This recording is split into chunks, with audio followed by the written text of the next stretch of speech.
warahmatullahi wabarakatuh. Waalaikumsalam warahmatullahi wabarakatuh.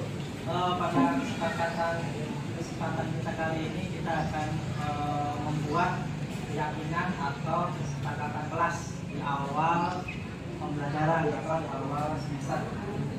Jadi kita semua termasuk ya Bapak dan kalian akan membuat kesepakatan kelas bersama.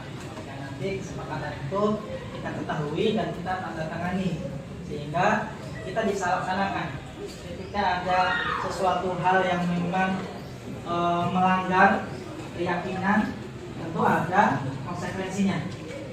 Dan misalkan ketika sedang pembelajaran, misalkan tidak boleh tidur saat sedang belajar.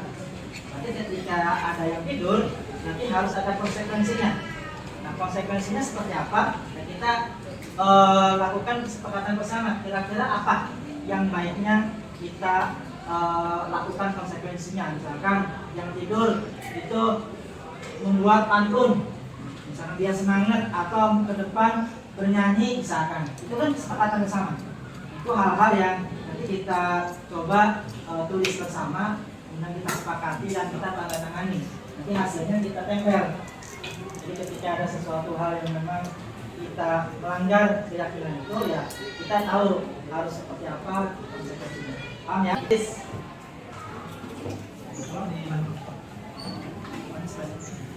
Ini tempel ya, ada lemnya. Ini Pak. Kalau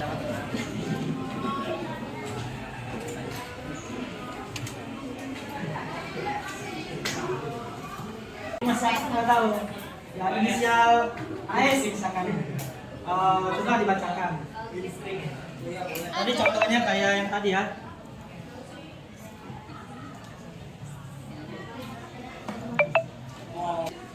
Pak kalau ulangan soalnya banyak.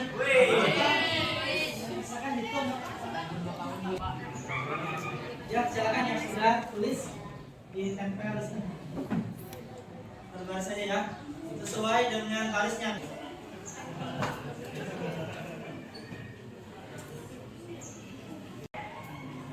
Baris ya.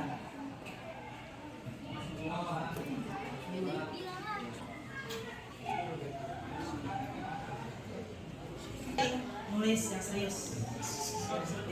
Ke YouTube.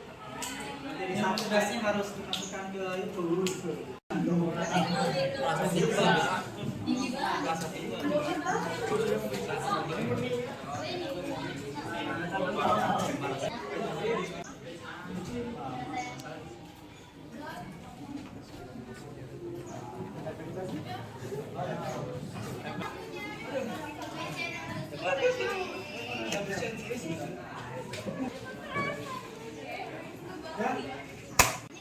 Inisial R tidak boleh apa ini?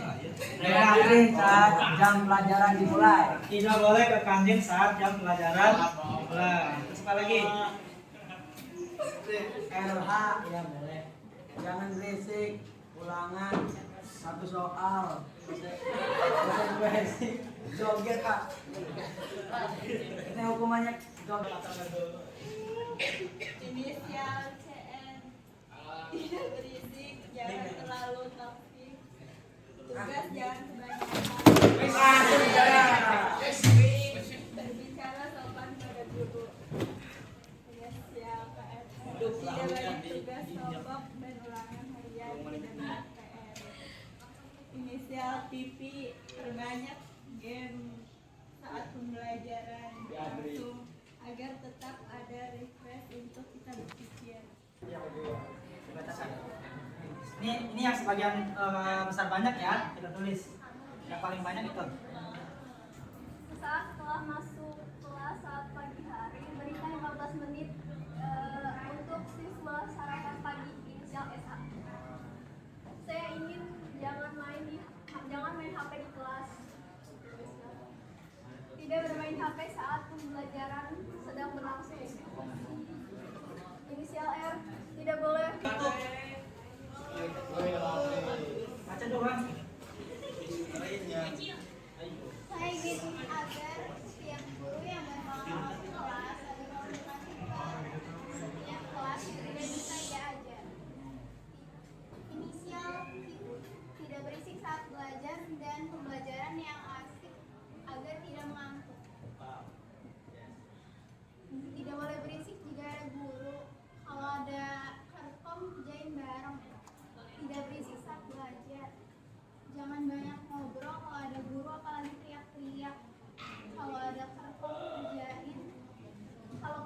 ini kalau ini tadi ada beberapa masuk kelas tepat waktu. Mungkin tadi ketika telatnya 5 menit ya kita anggap toleransi nggak apa-apa. Jadi ketika kita absen kan, setelah lewatnya lama, mungkin ada konsekuensi ketika telat. Konsekuensinya apa?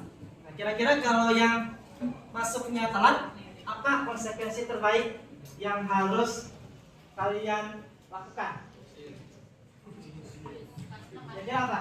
Bersih-bersih. Bersih-bersih. Sepakat, bersih-bersih. Apa yang bersih-bersih kelas maksudnya? Depan Pak. Gimana bersih ya? Kita mencoba membuat games di awal pembelajaran atau di pertengahan pembelajaran biar nggak boring. Oke, kalau ini memang nggak ada bersih-bersihnya ya, karena memang kaitannya dengan pembelajaran. Nggak ada hal-hal yang di apa namanya? Ya kalau kalian bisa membuat bersama, misalkan saja ada yang jago membuat games, ya nggak apa-apa. Dan misal saja Bapak kehabisan ide misalkan, ada kalian yang mau membuat, boleh. Dan kita bersama membuat sesuatu hal yang baik. Kemudian ini juga cukup banyak ini, tidak banyak, nggak apa-apa.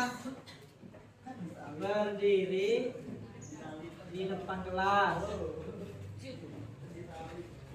Nah, tapi memperhatikan. Perhatikan kalau ada guru yang sedang menjelaskan. Oke, tapi tetap perhatikan kalau lagi mencatat ya mencatat. Tapi ya, sebaiknya ya kita tegur dulu, kasih tahu ya kalau perlu sama tetangganya di tower gitu ya. Ya, towernya sampai. Kayak masih ya nomor bapak.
Assalamualaikum Pak.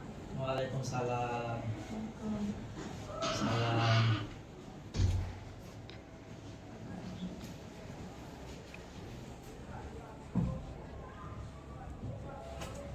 Ya,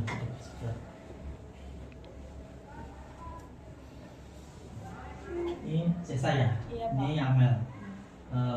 Kalian tahu kenapa Bapak manggil kalian ke sini? Tahu Pak. Kenapa? Iya Pak, dia duluan ngatain saya Pak, katanya saya bau badan. Terus baju saya kotor kata dia. Terus betul itu? Betul Pak, soalnya Amelnya sih Pak. Kan udah saya kasih tahu kalau habis olahraga tuh pakai parfum, tapi dianya nggak mau. Bahkan saya juga udah ngasih parfum saya ke dia. Ya udah, akhirnya saya di kelas tuh ngejauhin dia, nggak mau duduk sama dia. Soalnya bau badannya nyengat Pak, tapi dianya nggak mau pakai parfum. Tiba-tiba saya nggak sengaja keceplosan ngomong di kelas ke dia tuh bau badan, jadi dianya marah-marah ke saya sama bentak-bentak saya. Betul itu? Betul Pak. Karena emang saya nggak terima Pak, dia ngomongnya kenceng banget. Ya, memang kamu juga pasti punya alasan kan kenapa kamu bisa semarah itu, dan apa namanya, Amel juga atau Cesa juga punya alasan kenapa kalian melakukan itu.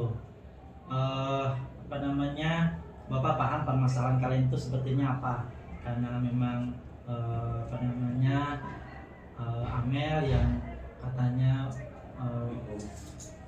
bau badan, kemudian dikasih parfum, kemudian tidak menggunakan, kemudian Sesa menjauh karena memang bau gitu ya, dan bajunya juga kotor, nggak terima. Akhirnya Amel marah-marah sampai bentak-bentak di kelas gitu ya. Iya Pak. Oke. Memang membuat kesalahan itu hal yang wajar, manusiawi, dan mempertahankan harga diri itu juga penting ya. Amel juga apa namanya, nggak mau istilahnya dikatakan bawa badan di depan kelas mungkin ya, karena memang malu gitu. Coba ya, hal itu kira-kira menurut kalian apa yang harus kalian lakukan untuk menyelesaikan masalah kalian? Biasa dulu apa? Ya itu Pak, ya saya salah sih, saya juga tahu seharusnya saya nggak ngejauh dari Amel, terus nggak keceplosan nggak mau depan kelas, soalnya itu juga bikin malu Amel. Jadi saya nanti nggak bakal ulangin lagi Pak, bakal ngurus dia baik-baik lagi. Kalau kamu Amel? Ya Pak, saya juga salah. Saya harusnya nggak bentak-bentak Sesa kayak gitu. Saya juga harusnya ngerti maksud Sesa itu sebenarnya ngasih tahu ke saya yang baik. Ya, Bapak harap kejadian ini tidak sampai terulang lagi, apalagi sampai kalian bermusuhan di luar ya, lebih panjang. Dan Bapak juga istilahnya bangga kalau kalian sudah sadar, sudah tahu apa kesalahan kalian, kemudian kalian juga tahu harus berbuat apa untuk menyelesaikan masalah kalian, dan apa namanya, tadi yang sudah Bapak bilang, setelah ini diharapkan kalian tetap menjadi teman, berbaikan. Kalian bisa introspeksi diri, kalau seandainya memang Amel punya kekurangan bau badan ya persiapkan parfumnya, kalau memang nggak bawa pinjam gitu ya. Amel juga kalau memang apa namanya terganggu, bilang secara baik-baik, jangan sampai juga apa namanya mengatakan hal-hal yang tidak enak didengar oleh orang-orang sehingga Amel marah. Oke, sekarang untuk ya Bapak melihat keseriusan kalian, coba kalian bersalaman, berpelukan dan saling mengucapkan. Ayo. Maaf ya Mel, maaf juga. Ya, terima kasih. Semoga kejadian ini tidak terulang kembali, dan di kelas juga jangan sampai terlihat lagi atau Bapak dengar lagi kalian bertengkar adu mulut, karena itu sesuatu hal yang tidak baik ya untuk ya kalian berdua. Oke, terima kasih. Sekarang kalian bisa kembali lagi ke kelas kalian untuk mengikuti pelajaran ya. Makasih ya Pak. Ya. Makasih Pak. Ya. Terima kasih kepada Pak Asro yang sudah membantu menangani masalah kami. Kami jadi tahu letak kesalahan kami dan telah membantu kami menemukan solusi dari kesalahan kami. Terima kasih Pak.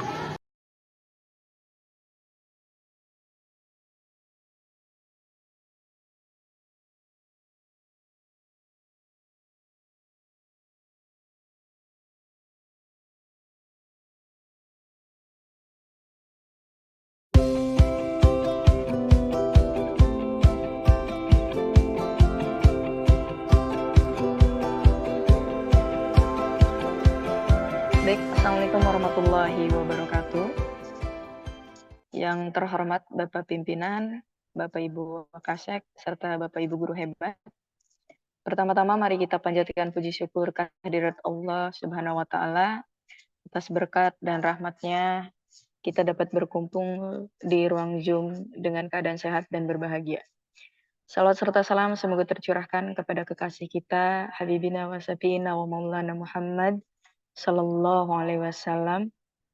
Pada hari ini 5 Juni 2024 kita akan mengikuti serangkaian kegiatan diseminasi berbagi praktik baik budaya positif bersama CGP Angkatan 10 dan komunitas belajar SMA Negeri 4 Kota Serang. Perkenalkan, saya Anggita Briana Putri akan bertindak sebagai MC pada acara hari ini. Adapun susunan acara di hari ini, yang pertama adalah pembukaan, kemudian menyanyikan lagu wajib, dilanjutkan dengan sambutan, pembacaan doa, acara inti, dan penutup.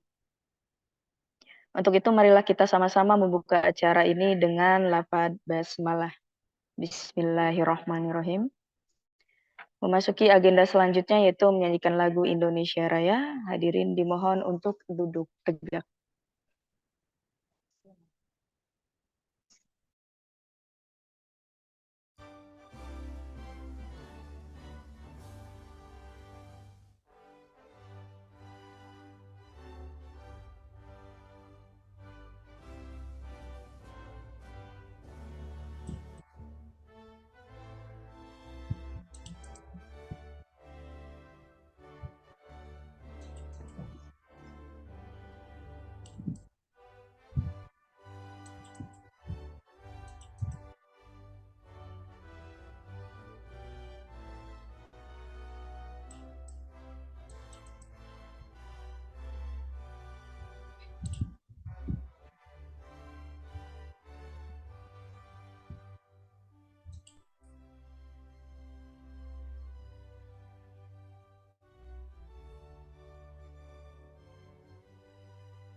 Baik, terima kasih hadirin, silakan disimak kembali.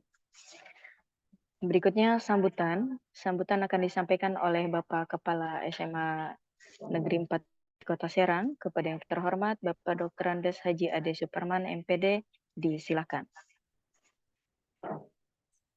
Terima kasih Bu Anggita. Bismillahirrahmanirrahim. Assalamualaikum warahmatullahi wabarakatuh. Warahmatullahi wabarakatuh. Alhamdulillah kita panjatkan puji syukur kepada Allah Subhanahu wa taala bahwa hari ini kita memasuki acara diseminasi praktek baik atau praktek positif sekolah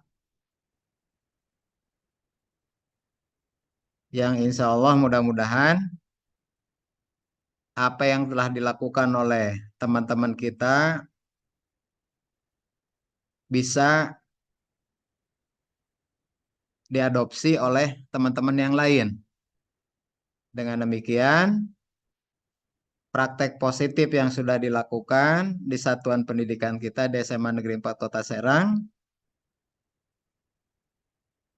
berpengaruh untuk peningkatan kualitas pembelajaran di lingkungan SMA Negeri 4 Kota Serang. Harapannya bahwa praktek positif itu bisa diadopsi, dimodifikasi untuk penyempurnaan. Dengan demikian, implikasinya adalah terjadi peningkatan kualitas pembelajaran. Karena memang kelemahan di sekolah kita bila dilihat dari aspek rapot mutu, kualitas pembelajaran perlu ada peningkatan agar rapot mutu kita dari warna oranye kalau nggak salah, oranye apa merah? Rapot mutu kualitas pembelajaran kita merah apa oranye? Oren, Pak. Oranye akan berubah menjadi hijau. Nah ini mudah-mudahan yang lain bisa mengadopsinya, bahkan selain mengadopsi juga ada penyempurnaan. Harapannya bahwa selain praktek positif ini bermanfaat untuk Bapak dan Ibu guru, juga terlebih bermanfaat untuk perbaikan pembelajaran dalam rangka layanan pembelajaran terhadap peserta didik. Mungkin itu intinya, Bu Anggita. Baik, terima kasih untuk Bapak Haji Ade atas sambutan dan semangatnya. Mudah-mudahan teman-teman semua nggak ngantuk ya, karena ini akan ada sesuatu yang diberikan dari rekan kita. Untuk itu, acara hari ini akan ada pemaparan materi sekaligus diskusi dan tanya jawab yang akan dipandu oleh Ibu Riana Meriani selaku moderator. Kepada Ibu Rina Meriani disilahkan. Terima kasih kepada MC kita, Ibu Anggita. Baiklah, apa kabar Bapak Ibu guru hebat semuanya? Masih semangat ya? Semangat. Semangat. Alhamdulillah. Ya, siap. Oke, dilihat ini wajah-wajahnya cerah ceria di siang hari menuju sore ini. Kali ini kita akan sharing bersama narasumber hebat kita dalam kegiatan diseminasi berbagi praktik baik budaya positif di sekolah bersama CGP Angkatan 10 dan Komunitas Belajar SMA Negeri 4 Kota Serang. Tapi sebelumnya, mohon izinkan saya untuk menyampaikan tata tertib kegiatan kali ini. Kita buat kesepakatan kelas dulu ya. Mangga silahkan di share screen.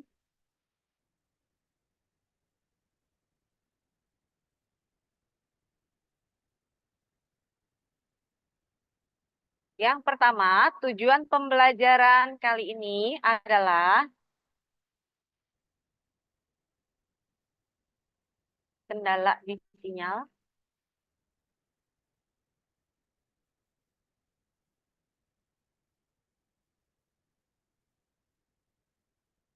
Tujuan pembelajaran kali ini adalah CGP dapat menyampaikan pembelajaran dari penerapan konsep inti dari modul budaya positif, serta pemahaman mereka mengenai konsep-konsep inti dalam modul budaya positif. Baik, izinkan saya untuk menyampaikan tata tertibnya. Yang pertama, matikan mic ya, atau di situ ada tombol mute, silahkan dimatikan. Kemudian Bapak Ibu Guru mohon berkenan untuk open kamera. Ya, open kamera, dinyalakan kameranya. Kemudian apabila ingin bertanya, disilahkan ada tombol raise hand, yaitu di reaction. Ya, sebelum bertanya, Bapak Ibu Guru hebat, dipersilahkan untuk raise hand atau angkat tangan jika ingin berbicara. Kemudian nantinya akan dipersilahkan oleh moderator siapa yang dipersilahkan diberi kesempatan untuk bertanya. Kemudian aktif dalam proses. Dan jangan lupa link absen itu akan dibagikan waktunya, tidak akan diberitahu. Jadi mendadak. Link absen tentunya akan diberikan token yang nanti harus diisikan ke link absen. Jadi Bapak Ibu guru hebat diharapkan untuk terus memantau dengan seksama. Karena kita tidak pernah tahu di menit keberapa link absen akan dibagikan. Nantinya akan ada paparan materi dan dilanjutkan dengan sesi diskusi dan tanya jawab. Mungkin itulah kesepakatan kelas yang bisa saya sampaikan. Jika ada yang ingin menambahkan atau kurang setuju, bagaimana? Silahkan. Setuju ya? Kalau sudah setuju semuanya dengan kesepakatan kelas, baiklah tanpa berlama-lama lagi, mari kita sambut bersama Bapak Asep Rohendi, SSI MPD, untuk sharing bareng kepada Bapak Ibu guru hebat semuanya. Waktu dan layar dipersilahkan. Baik, terima kasih Bapak Ibu moderator yang sudah memberikan waktunya. Dan juga terima kasih kepada Bapak Kepala Sekolah yang sudah memberikan izin dan dukungannya beserta tim pelatihan ataupun diseminasi menyebarkan pemahaman dan penerapan pengalaman budaya positif. Dan tidak lupa Bapak Ibu Dewan Guru hebat semua yang nanti kita akan bersama-sama berdiskusi bagaimana kita akan melayani siswa nanti di sekolah.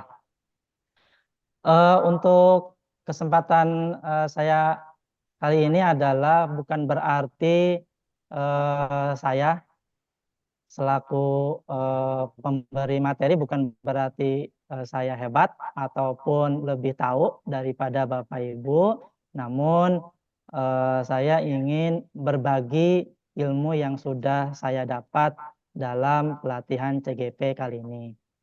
Oleh karena itu, nanti pada sesi tanya jawab atau diskusi ya diharapkan Bapak Ibu semua aktif untuk memberikan masukan dan sarannya. Oke, kita lanjut ke pembahasan diseminasi. Nah, konsep inti budaya positif untuk diseminasi kali ini itu diantaranya ada perubahan paradigma belajar, kemudian nilai-nilai kebijakan, motivasi perilaku manusia, disiplin positif, kebutuhan dasar manusia, posisi kontrol guru, keyakinan kelas, dan segitiga restitusi. Nah, sepertinya ini pembahasan yang banyak, namun ke semua inti konsep ini saling berkaitan. Jadi mohon Bapak Ibu nanti menyimak keseluruhan pemaparannya. Baik, kita lanjut. Untuk yang pertama kita bahas pembelajaran dengan paradigma baru. Nah, pembelajaran dengan paradigma baru merupakan pembelajaran yang dirancang berdasarkan prinsip pembelajaran diferensiasi atau kita kenal dengan pembelajaran diferensiasi. Sehingga para peserta didik belajar sesuai dengan kebutuhan berdasarkan tahap perkembangan sesuai teori psikolog modern untuk mewujudkan profil pelajar Pancasila. Nah, ini paradigma baru kita sebagai guru, kita dalam pembelajaran nanti di kelas atau di sekolah, kita seyogianya menerapkan pembelajaran yang berdiferensiasi. Nah, profil pelajar Pancasila yang kita tahu ada 6, diantaranya beriman, bertakwa kepada Tuhan Yang Maha Esa, berakhlak mulia, berkebinekaan global, bergotong royong, kreatif, bernalar kritis, dan mandiri. Nah, nanti kesemuanya ini ya kita terus berusaha untuk meningkatkan sehingga murid mewujudkan profil pelajar Pancasila. Berikutnya, nah miskonsepsi tentang teori kontrol. Nah ini maksudnya miskonsepsi itu pandangan yang kita seolah-olah itu benar, namun ada hal-hal yang salah di situ tentang teori kontrol. Yang pertama, ilusi guru mengontrol murid. Ini kita tahu bahwa kita seolah-olah bisa mengontrol murid. Padahal nyatanya memang murid sendiri yang mengizinkan untuk dikontrol oleh guru. Nah, pengizinan itu bisa karena beberapa hal. Bisa nanti kita bahas di motivasi manusia atau peserta didik. Jadi seolah-olah kita sebagai guru dapat mengontrol murid. Padahal memang sebenarnya murid sendiri yang mengizinkan untuk dikontrol. Bisa jadi di di dalam hatinya memang atau suatu saat memang murid itu sebetulnya tidak mau gitu ya untuk melakukan hal-hal itu. Yang kedua, ilusi bahwa semua penguatan positif, efektif dan bermanfaat. Maksudnya bahwa kita sebagai guru misalkan memberikan suatu nasihat ataupun penguatan-penguatan positif lainnya dan diyakini kalau nasihat itu atau dukungan itu efektif dan bermanfaat. Tapi di dalam peserta didik itu belum tentu bahwa nasihat itu atau dukungan-dukungan positif itu bermanfaat bagi mereka. Bahkan mungkin ketika kita melakukan itu berulang-ulang justru malah bikin jenuh gitu. Malah seperti halnya melawan gitu. Padahal tujuan kita sebagai guru itu baik. Kemudian yang berikutnya, ilusi bahwa kritik dan membuat rasa bersalah mampu menguatkan karakter.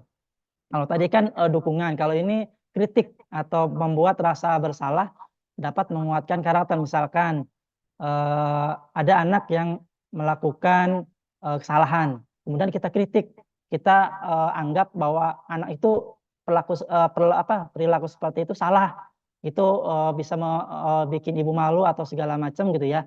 Itu sebetulnya tujuan kita memang betul untuk bisa misalkan bertanggung jawab, disiplin, cuman di hati ataupun peserta didik itu bisa saja itu tidak demikian. Jadi ilusi bahwa kritik dan membuat rasa bersalah mampu menguatkan karakter. Yang keempat, ilusi bahwa orang dewasa berhak memaksa. Kita di sekolah atau guru itu kan dianggap dewasa ketimbang peserta didik. Nah, kita kan seolah-olah guru itu menyuruh sesuatu ke murid seolah-olah berhak memaksa murid untuk melakukan hal itu. Itu sebetulnya kurang bagus gitu ya untuk dalam hal teori kontrol ya. Nanti dibahas di pembahasan berikutnya. Itu ya, itu ilusi atau miskonsepsi tentang teori kontrol. Berikutnya. Nah, ini nilai-nilai kebajikan yang sering kita dengar ataupun pernah kita baca. Apa itu nilai-nilai kebajikan? Jadi nilai-nilai kebajikan itu nilai yang disepakati bersama terlepas dari suku bangsa, agama, bahasa maupun latar belakangnya. Contoh, ini contoh nilai-nilai kebajikan yang ada di modul yang sudah saya pelajari. Di antaranya kita kenal dengan profil pelajar Pancasila yang isinya atau nilai-nilai kebajikannya di dalamnya ada beriman, gotong royong dan lain-lain. Ada 6 poin.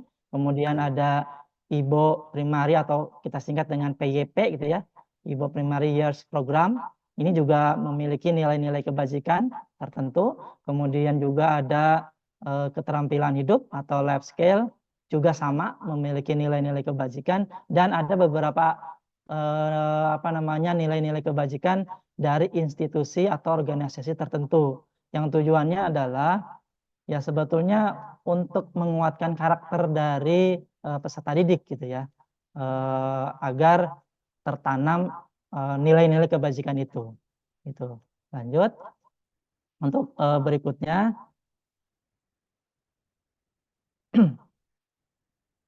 Nah, ini motivasi perilaku manusia. Kita khususkan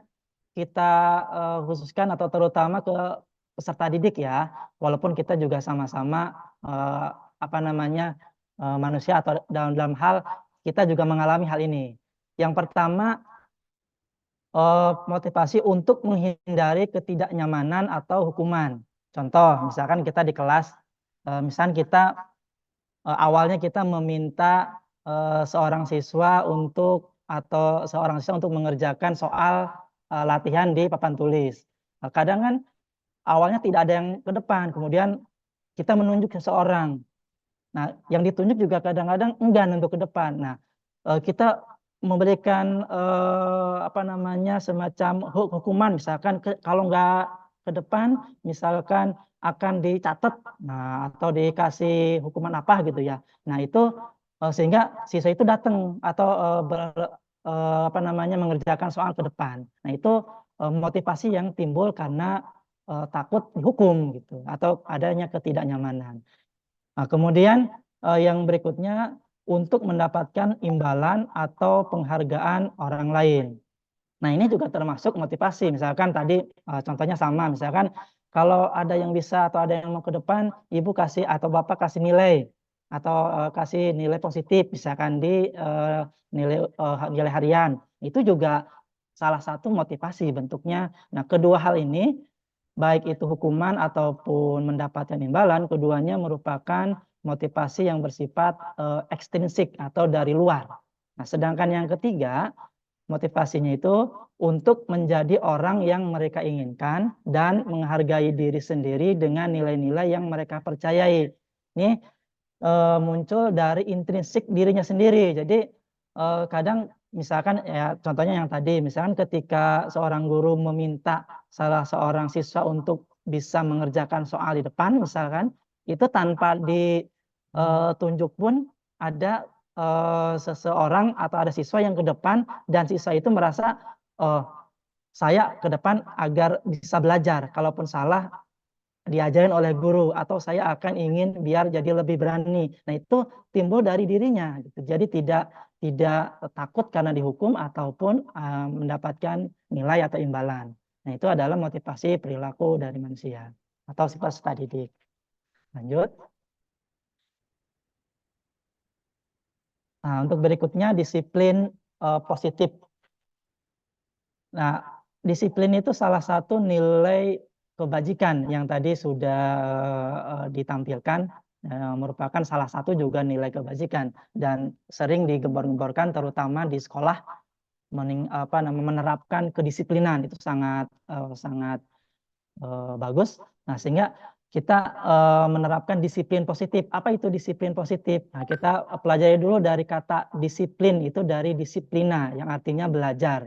Ini mengacu dari disiplin diri yang memiliki tanggung jawab terhadap apa yang dilakukannya berdasarkan nilai-nilai yang diyakininya. Jadi itu disiplin dari kata disiplina. Kemudian apa itu disiplin positif?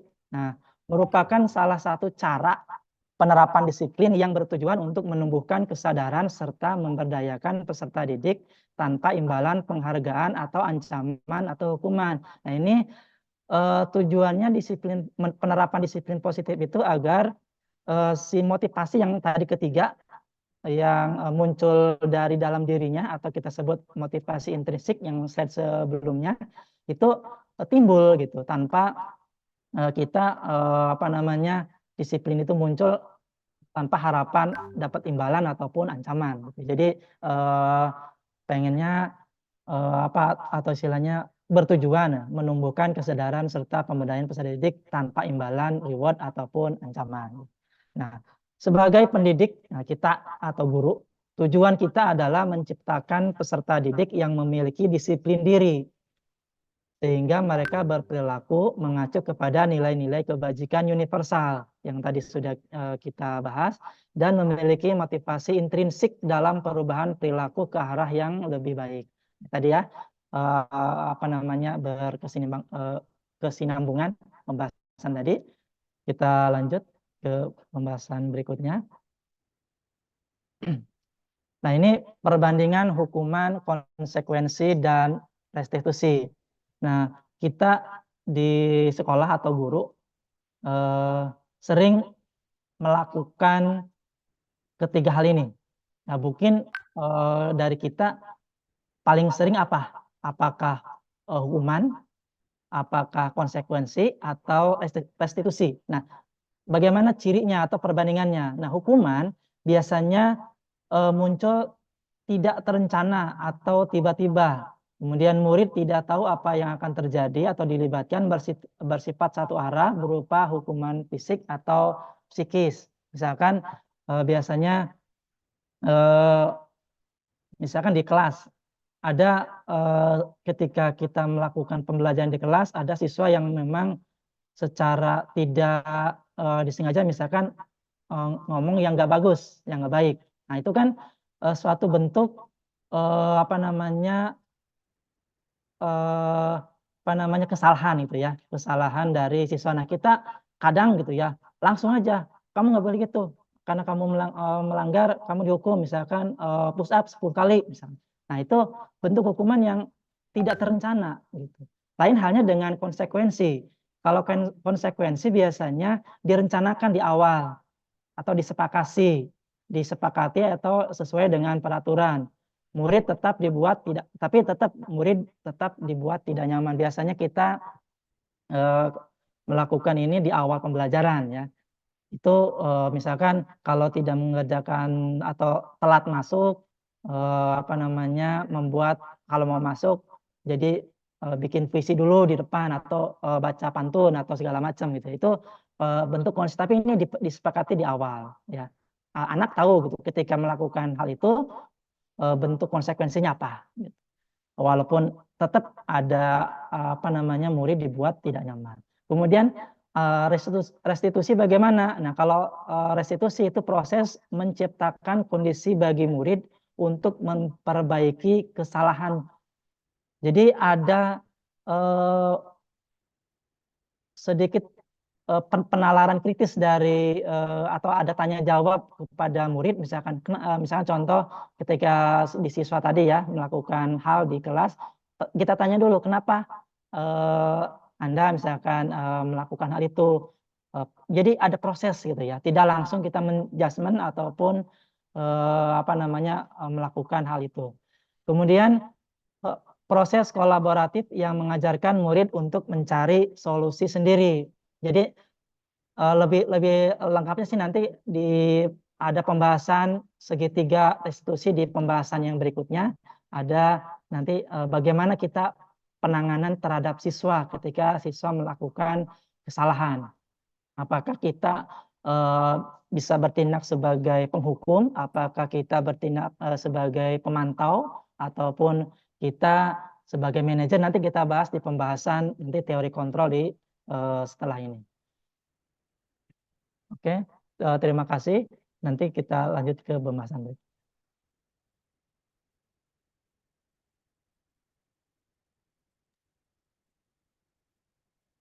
Baik, terima kasih kepada Bapak Asep Rohendi yang telah memaparkan materi dengan sangat menarik.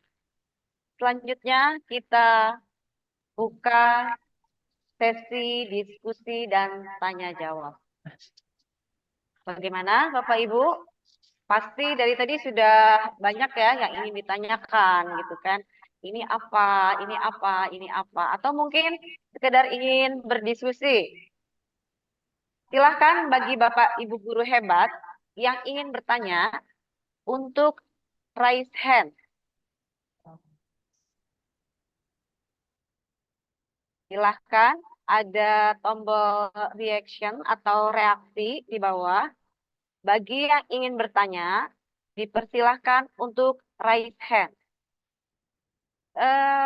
Di sini sudah ada yang raise hand, Bapak Miftahul Ulum. Silahkan diaktifkan kameranya. Oke, kepada Bapak Miftahul Ulum, boleh perkenalkan singkat dan langsung bertanya kepada Bapak Asep Rohendi.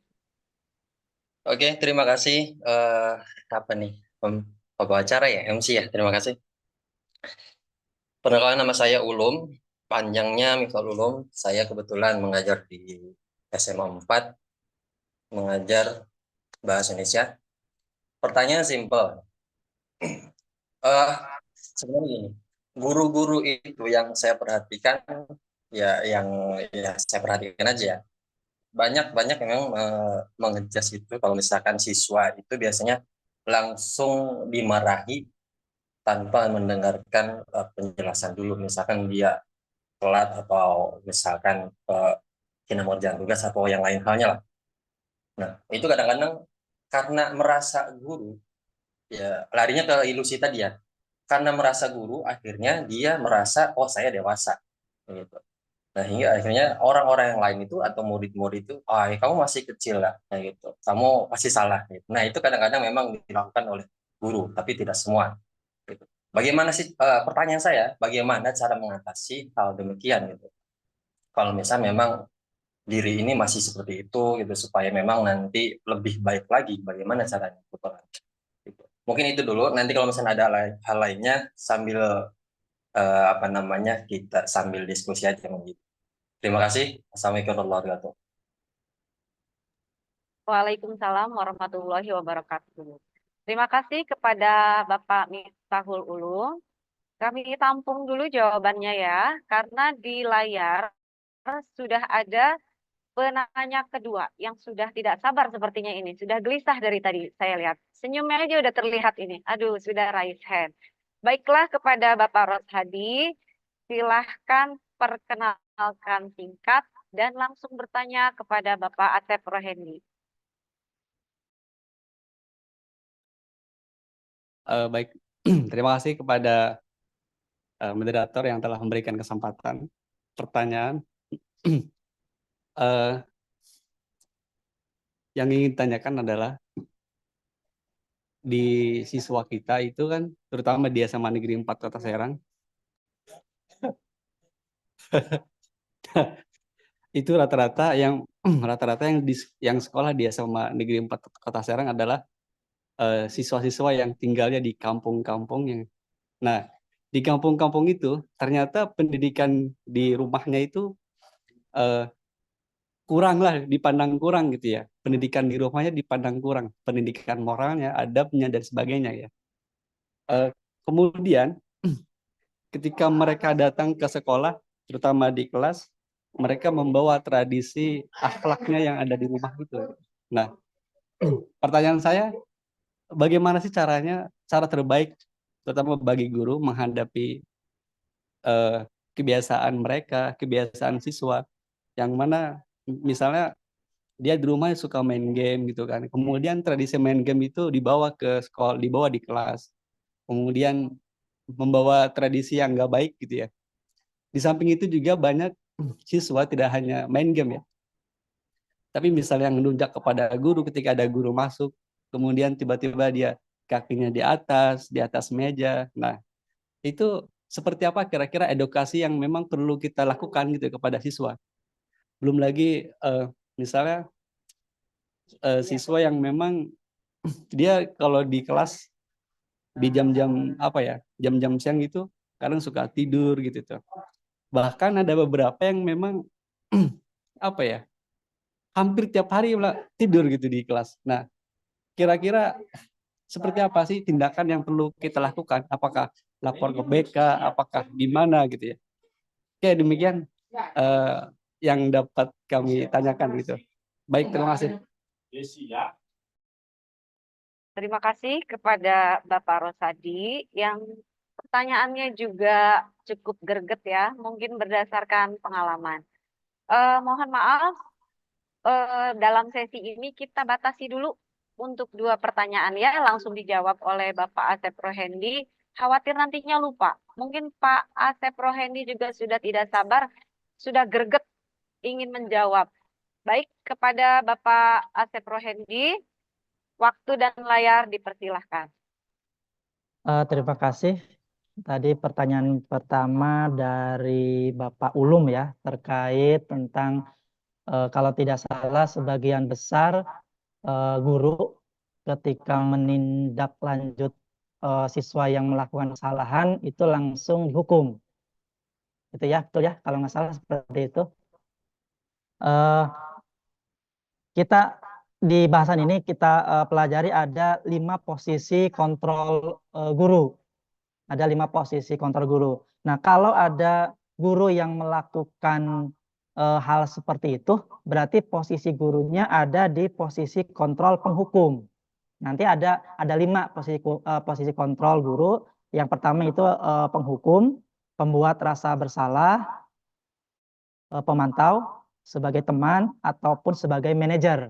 Nah, berarti ketika sebagian besar guru kita yang sering melakukan atau istilahnya tindakan terhadap siswa langsung dihukum tanpa menanyakan terlebih dahulu ataupun istilahnya langsung aja dihukum seperti itu, berarti guru tersebut memposisikan sebagai posisi kontrol guru sebagai penghukum gitu. Nah, sebetulnya memang tadi di awal juga ada ilusi ya, ada ilusi tadi juga Pak Ulum menjelaskan bahwa menganggap bahwa guru sebagai orang dewasa, jadi menganggap bahwa apa yang kita lakukan itu benar dan tujuan kita bisa mendidik gitu ya, tujuan dari pikiran kita, walaupun apa yang dialami oleh siswa belum tentu gitu, itu baik.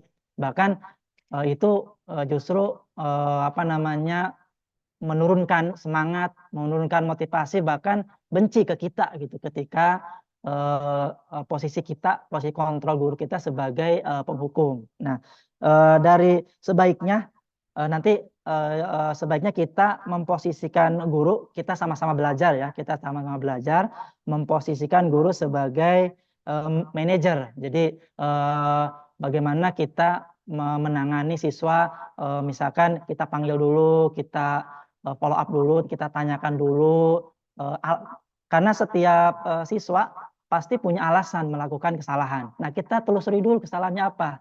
Nah, sebagian nanti juga di pembahasan yang selanjutnya juga ada apa namanya kebutuhan dasar manusia.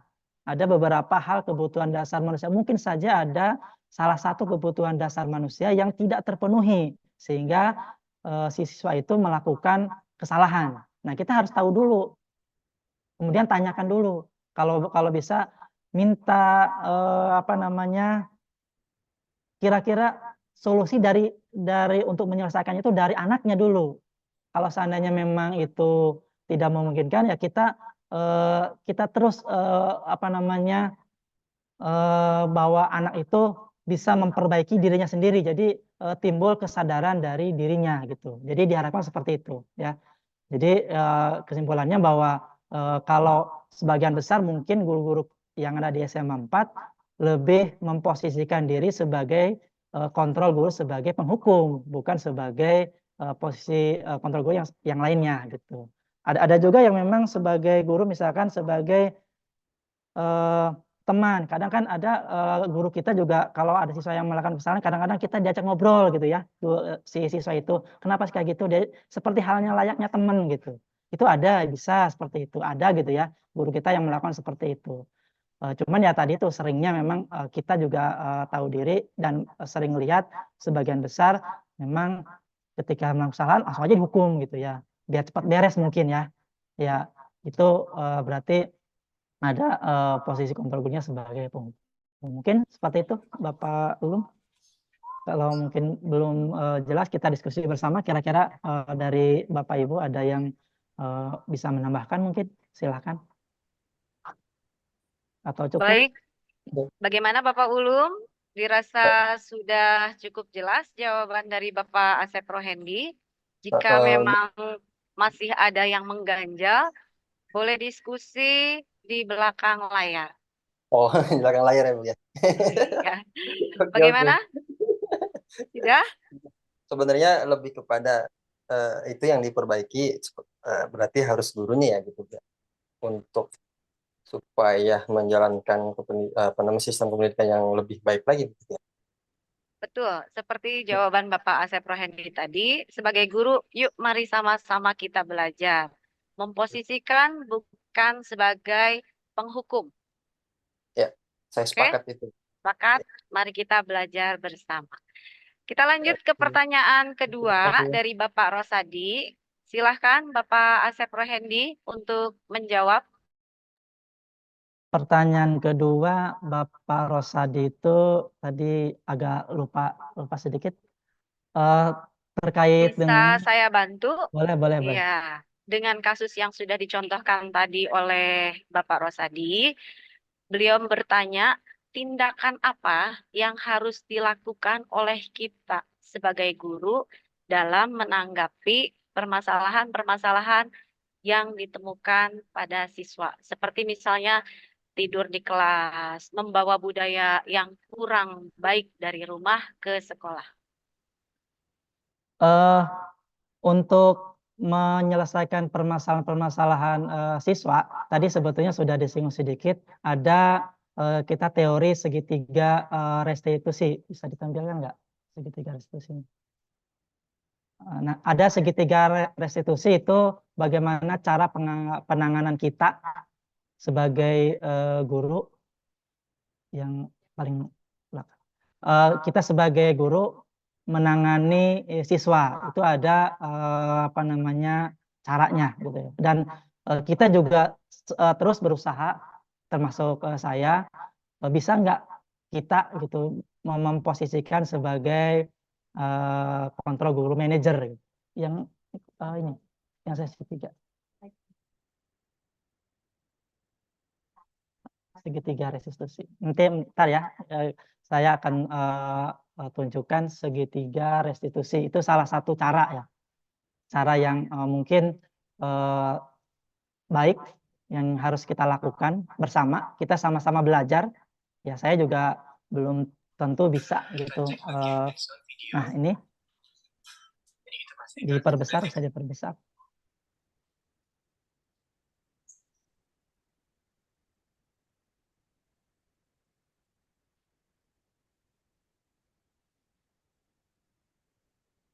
Nah, ini ada segitiga restitusi. Bagaimana kita menyelesaikan salah satu permasalahan anak. Jadi pertama kita memvalidasi kebutuhannya dulu, menstabilkan identitas dulu. Ini bisa dengan misalkan apa namanya beberapa pertanyaan, misalkan setiap orang misalkan kamu bukan satu-satunya orang yang melakukan kesalahan ini. Jadi di apa namanya si anak itu ditelusuri kenapa melakukan itu, dan memang kesalahan itu tidak semua, misalnya ini contoh kalimat aja ya, contoh kalimat dari guru yang dilontarkan ke peserta didik, misalkan setiap orang pasti melakukan kesalahan dan kamu bukan satu-satunya. Nah, kira-kira harus seperti apa gitu ya. Nanti setelah kita stabilkan identitas, baru kita memvalidasi kebutuhan. Nah, ini misalkan salah satu contoh pertanyaan, ini sebetulnya ada beberapa apa namanya pertanyaan. Ini cuma contoh. Misalkan kamu tentu punya alasan mengapa melakukan itu. Tadi yang sudah saya jelaskan di pertanyaan Pak Ulum. Jadi ditelusuri dulu kenapa melakukan kesalahan itu, pasti punya alasan. Apakah misalkan tidur di kelas, apakah itu memang pembelajaran dari kita itu bikin kita ngantuk atau membosankan, ataupun nggak enak gitu, bikin kita itu nggak menarik gitu ya, bisa jadi gitu ya. Jadi kita telusuri dulu. Kemudian juga misalkan contoh, adakah cara yang efektif untuk mendapatkan kebutuhan, misalkan ini contoh-contoh dari validasi kebutuhan. Jadi kita tanyakan dulu, kemudian kita stabilkan dulu identitas, kemudian validasi kebutuhannya apa, baru menanyakan keyakinan. Kira-kira misalkan ini contoh pertanyaannya, kamu memang misalkan nilai-nilai apa yang telah kita sepakati, misalkan di awal kita sudah menyepakati kesepakatan kelas, misalkan nilai-nilai kebajikannya misalkan tidak, kalau ada orang yang tidur di kelas, misalkan konsekuensinya memberikan atau menyanyi misalkan, atau memberikan pantun di depan gitu. Itu kan atau nilai-nilai positif apa yang nanti akan didapat gitu. Jadi kita menanyakan keyakinan yang sudah disepakati. Kemudian baru kamu ingin menjadi orang seperti apa sih sebetulnya gitu. Jadi kita telusuri dulu, barangkali ada kebutuhan-kebutuhan dasar manusia yang belum mereka penuhi. Nanti ada di kebutuhan dasar manusia, bisa saja misalkan tadi permasalahan yang dibawa di rumah, misalkan saja punya masalah kebutuhan pribadi, misalkan kalau setiap ke sekolah tidak dikasih jajan misalkan sama orang tua, kan berarti ada kebutuhan dasar yang memang tidak dipenuhi, sehingga ketika di sekolah dia melakukan sesuatu hal yang memang kita sebut kesalahan gitu. Ya misalkan mengambil makanan orang lain gitu misalkan gitu. Jadi kita telusuri dulu kenapa gitu. Pasti ya tujuan kita sih sebetulnya pertama bisa menenangkan anak, kemudian anak menyadari kesalahannya, kemudian bisa memperbaiki dirinya gitu. Jadi muncul dari dirinya sendiri, dari menilai dari dirinya, bukan kita langsung kamu tidur push up gitu ya biar nggak ngantuk. Ya itu kan tiba-tiba nantinya kayak gitu lagi diulangi kalau bukan dari muncul dari apa namanya dirinya sendiri, seperti itu. Mungkin seperti itu. Gimana Bapak Rosadi? Nanti kita diskusi lebih lanjut mungkin dengan guru-guru yang lain. Silakan. Baik, terima kasih banyak Pak atas gambaran dan masukannya luar biasa. Bagaimana Bapak Rosadi? Dirasa cukup jelas ya tadi pemaparan dari Bapak Asep Rohendi? Sangat jelas, padat, dan lugas. Alhamdulillah. Oke, baiklah Bapak Ibu guru hebat semuanya. Demikian pemaparan materi dari Bapak Asep Rohendi SSI MPD. Dipaparkan sudah sangat jelas. Iya. Jika masih ada yang masih mengganjal atau masih penasaran, boleh lanjut di belakang layar. Bagaimana? Bapak Asep, sudah cukup? Sudah cukup. Alhamdulillah, sesi diskusi dan sharing yang sudah disampaikan oleh Bapak Asep Rohendi, SSI MPD, sudah berakhir. Untuk kali ini kita lanjutkan ke MC kita, Ibu Anggita. Tapi sebelumnya kita beri applause dulu kepada Bapak Asep Rohendi SSI MPD. Terima kasih Pak atas waktunya. Silahkan Ibu Anggita. Baik, terima kasih banyak kepada Ibu Riana Mariani yang telah memandu acara inti dengan baik. Terdapat banyak hal positif dalam berbagi praktik baik budaya positif di sekolah. Semoga yang telah kita bahas dapat segera diterapkan di kemudian hari. Sebelum ditutup, panitia akan memberikan absensi melalui link.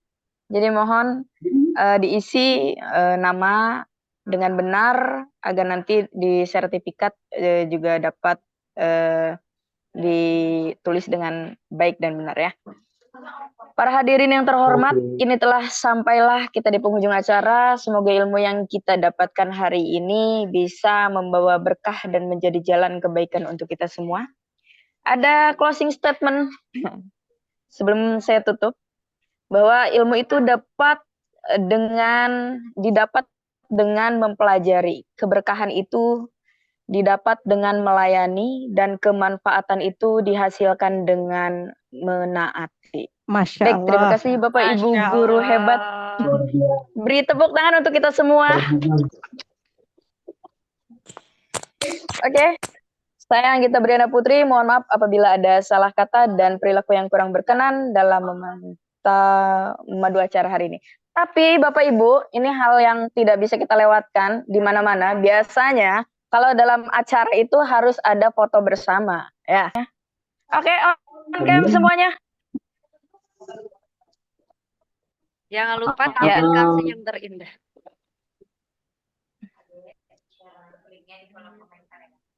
Oke, dibantu ya, kita foto dulu bersama.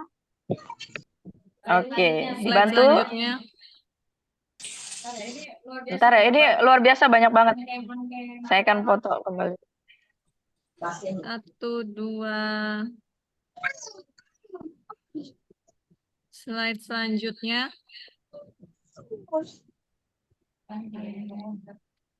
Oke, 1, 2. Oke.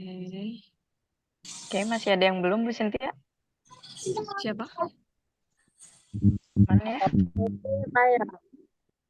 Sudah. Oke. Siap.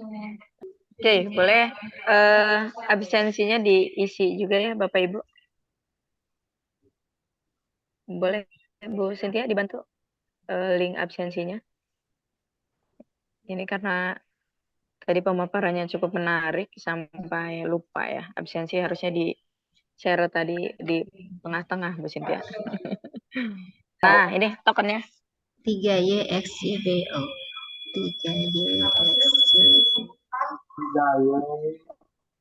3Y XJ besar B 3YXJBO 3Y X besar Z besar B besar O besar. Refleksinya juga jangan lupa diisi Bapak Ibu agar nanti kita dapat sesuatu yang baru dari Bapak Ibu ya yang bisa di-share karena ini dari kami untuk kami untuk Bapak Ibu juga tentunya agar kita bisa menjadi guru yang hebat, guru yang luar biasa.